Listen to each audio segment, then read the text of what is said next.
Okay, hello year 9. Welcome to Mr. Ali's Computing Lessons Online. And just completed the year 7 and year 8 videos and have realized, belatedly, that our tier 2 word below is incognito. Now, I am not incognito. I may look and act and have the force flowing through me like Obi-Wan Kenobi, but trust me, it is Mr. Ali here.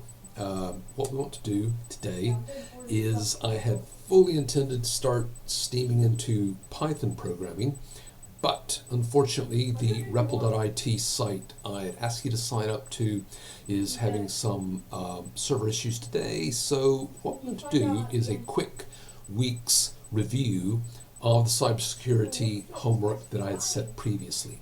I'm going to go through that. I want this turned in. I want this looked at very carefully because this is important detail, and I've just completed a course myself on how this relates to your GCSEs. So what I want to do is point out several things about this, what's going to be required from you for me, what's going to be required from you for GCSEs, and how to approach this. So here's what we want to look at. Let me pull my screen over really quickly. Yay, it's Mr. Ali's Linux Mint desktop. Doesn't run viruses. Does everything Windows does, but yeah, yada yada. Anyway, right, so homework number 1, cybersecurity threats. Briefly describe 2 flaws in an organization's procedures or its employees' behavior that can lead them open to a cyber attack. So, what we want is, what is it? What's the name for it?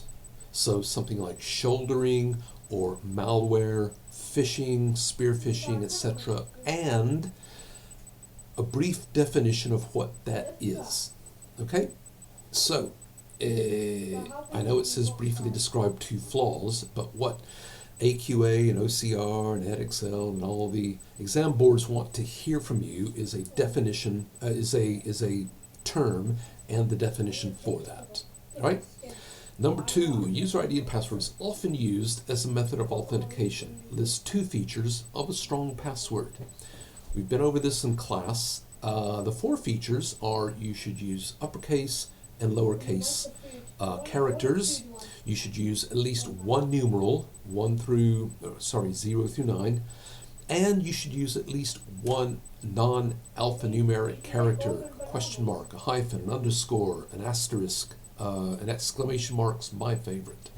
Now, for the win, and as a life hack, it's tempting to use an exclamation mark as an upside down I.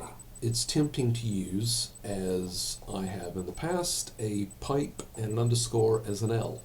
That's probably a pretty obscure one, but the problem with that is there are rainbow tables out there that know this and have programmed this in and assume that you might try that. So it is good to be as random as possible. So if you have a word like feature, you could use a small f, a capital E, an A, a hyphen between the A and the T, because that's utterly and completely random. Makes no sense whatsoever. It's tempting to use a 3 instead of the E because it's something that you can remember. Don't do that. The rainbow tables have taken that into account. So you might have a hyphen, then a 414, then a TURES.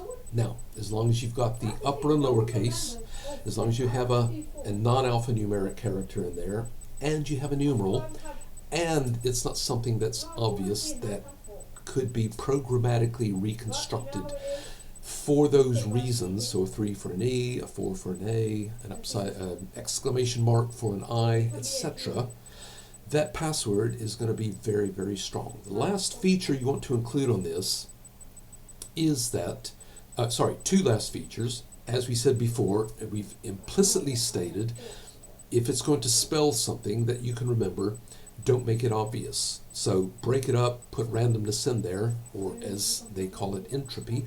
But also, the longer you can make that, the better. So, for example, my LastPass password has 52 characters.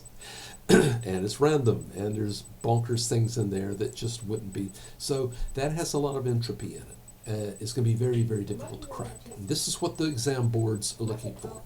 They want a list of features, and they've got 2 of those bullet points in there that correspond to the answers they're looking for. You're good to go. Okay, number 3A, explain the purpose of pen testing, penetration testing. You can look at this from 2 standpoints. There's a black hat reason. Penetration testing is to find out if there are exploitable flaws. Sorry, I should be asking you to do this. There's a black hat reason and a white hat reason. And from the white hat standpoint, there are 2 reasons for that as well. Please list that. Okay, what does pen testing involve? What the exam board is looking for are bullet points of this, then this, then this, then this. What do you do when someone performs penetration testing? Okay, and then here we go. Question C, explain the difference between black box testing and white box testing, or black hat and white hat hacking. What's the difference in what a black hat hacker would do when he's penetration testing and a white hat hacker might do when she is doing some pen testing, right? So far, so good. That's paper 1. Quick questions, give me some answers. I'll provide you feedback. So if you move on to homework 2, social engineering. Using psychometric evaluation and psychological understanding to gain entry into a system. So you've got a list of terms at the bottom of this task here. Use those to fill in these blanks.